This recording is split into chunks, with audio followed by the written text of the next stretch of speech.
Essa é uma pergunta que eu já ouvi bastante. Será que compensa um notebook para games? E eu vou passar para vocês um pouco da minha experiência com isso.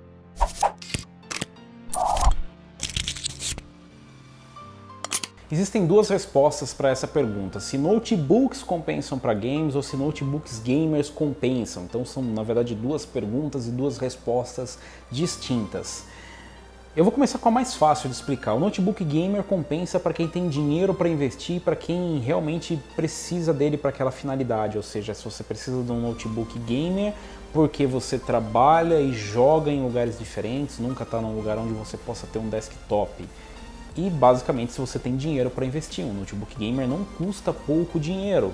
E considera-se um notebook gamer aquilo que roda games de forma bem aceitável e com uma boa qualidade, enfim, um conceito geral aí que englobe um notebook gamer. Agora, se você está me perguntando se um notebook para jogar compensa, aí já é um pouco mais complexo. Isso porque, galera, existem alguns notebooks que, apesar de não serem gamers ou não serem voltados para esse tipo de público, acabam conseguindo rodar games. Eu tive experiências lá atrás com notebooks, algumas boas, algumas péssimas, algumas razoáveis, mas todas me levaram para o desktop. Então existiu uma época onde eu realmente gostaria de poder trabalhar e jogar com a mesma plataforma, no qual eu não tinha grana para investir nos dois. Então, às vezes a pessoa fala, mas monta um desktop, para que comprar um notebook, né? Mas não tem essa opção, galera. Quando você trabalha e você precisa do notebook para trabalhar, não tem opção de você comprar um desktop para ficar carregando para todo lado que vai. Então, há de se entender isso. Entendendo isso, existe uma quantia em valor que você pode gastar. Então, se você está pensando no notebook para trabalho, de repente você tem muita grana ou pouca grana para investir. Se você tem muita grana, uma opção é o notebook gamer, que tem uma configuração com uma placa de vídeo bacana, com processador, enfim, que consiga te entregar uma boa experiência em games.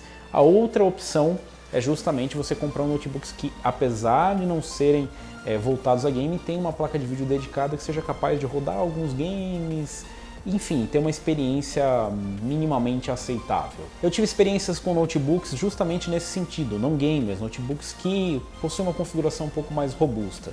Então, eu já tive notebooks da Acer que possuíam placas de vídeo dedicadas, mas bem de entrada, né, placas de vídeo simples.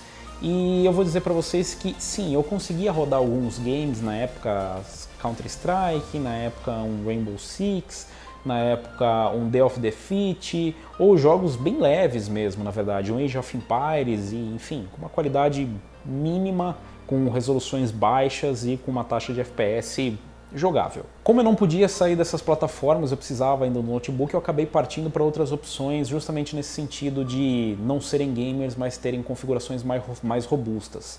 Eu tive boas experiências e más experiências com notebooks da HP, então eu comprei um DV6, se eu não me engano, da HP, que tinha uma GTX, uma GT 9400, não vou lembrar agora especificamente, no qual eu consegui um bom desempenho. Na época eu jogava Battlefield Bad Company, eu cheguei a jogar Battlefield 3 nele com taxas ali perto dos 60 FPS em resoluções mais baixas ou mesmo na resolução nativa dele. Então era um notebook muito bom, era um notebook confortável, confiável, não tive problemas com ele de aquecimento nem nada do tipo, tinha uma qualidade boa de som, tinha uma bateria bacana, durável e que me atendia nos dois sentidos. Então ele era um meio termo, ele não era nem gamer e nem um notebook simples comum voltado apenas para trabalho, ele era equilibrado, tá? Então essa foi uma experiência positiva que eu tive.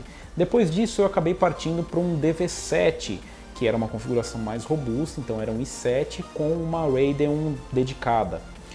E aí a dificuldade foi muito grande e boa parte pelo problema do aquecimento. Então isso é uma coisa que vocês vão, quem está entrando nisso agora, quem já tem, conhece, mas o notebook, como ele é compacto, ele não tem uma refrigeração muito boa, né? Normalmente não se trabalha muito isso porque eles trabalham mais o design dele para ele ser compacto, para ser fino, ser bacana. Isso vem desde lá de trás.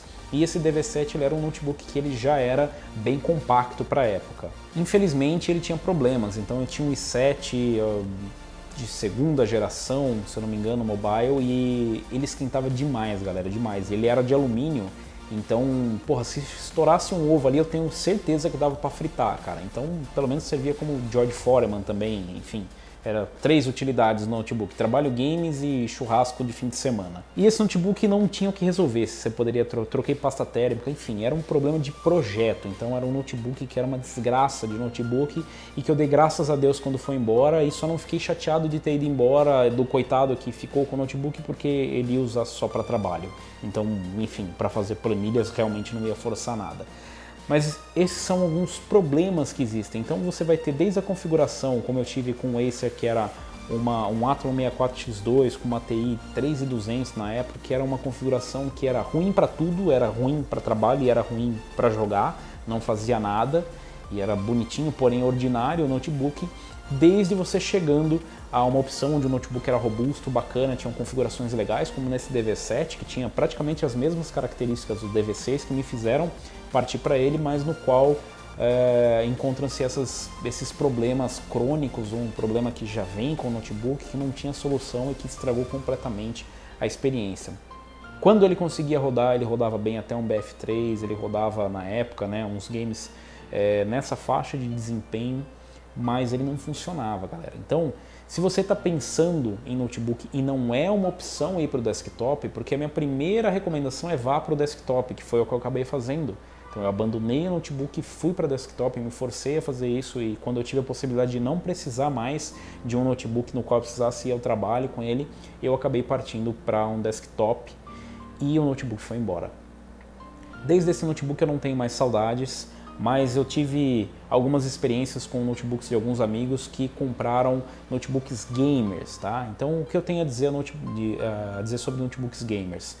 Bacana, muito legal. Eu lembro até hoje de um Asus, né, de um Asus ROG G53, se eu não me engano, que era uma configuração com uma HD 5870 e um i7, que vou falar para vocês, era um notebook simplesmente sensacional. Tinha uma ótima refrigeração, um teclado muito gostoso, um design maravilhoso, e para a época o desempenho era simplesmente matador, tá, galera? Só que é um trambolhaço, tá? Era um notebook de 17 polegadas, um baita de um trambolho, e na verdade, pra gente que é apaixonado por esse tipo de coisa, eu iria abraçado com ele para qualquer canto que eu fosse.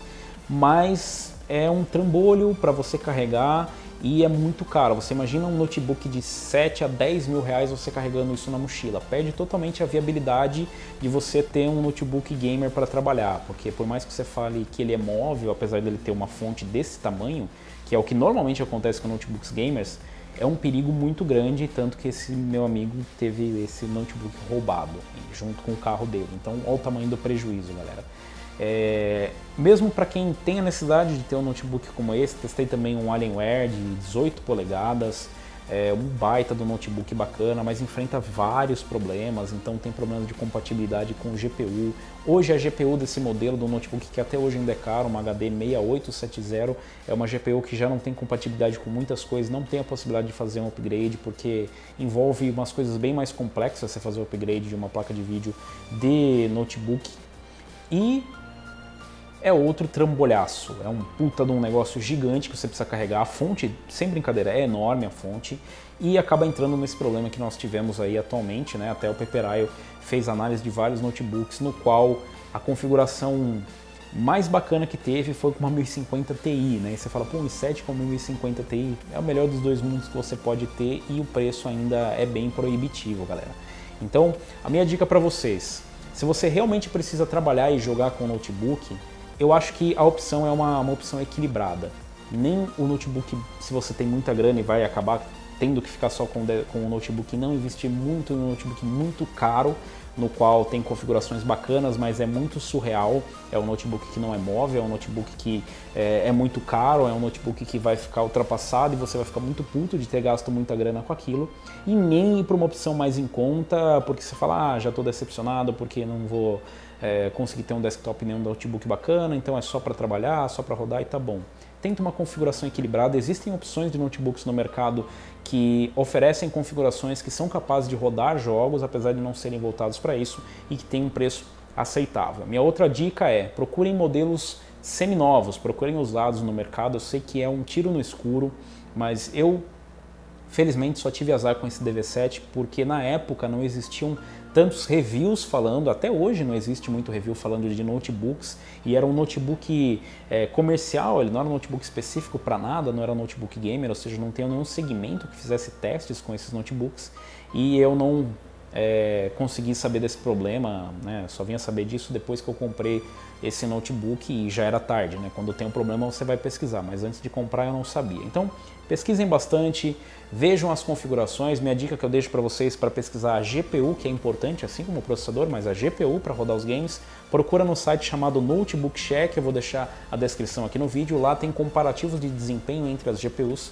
e tem testes com games mostrando qual é o desempenho que aquela GPU daquele notebook consegue em determinados games, em determinadas configurações, e com isso você tem uma base de como é o desempenho dele. Beleza, galera? Então é isso aí, eu gostaria realmente de trazer testes de notebooks, nem notebooks gamers, mas notebooks comuns para vocês saberem como que é o desempenho em games, como que é o uso dele, se esquenta ou não, mas infelizmente não tem interesse do fabricante nesse sentido, porque ele não está vendendo para aquele sentido o game, o produto. E se ele está vendendo para games, enfim, é outra conversa. Beleza, galera? Então, espero que esse vídeo tenha te ajudado, são algumas experiências que eu tive. Se você curtiu, se você gostou, deixa aí o seu like. Se você ainda não é inscrito do canal, inscreva-se no canal. Clica ali no sininho para receber as notificações de novos vídeos e deixa aí o seu comentário. Eu quero saber se você já teve experiências com notebooks, se você tem um notebook para games, como foi a sua experiência. Compartilhe aí com a galera e deixa aí a sua sugestão para mais vídeos por aqui. Beleza, galera? Eu vou ficando por aqui. Valeu, falou e até a próxima!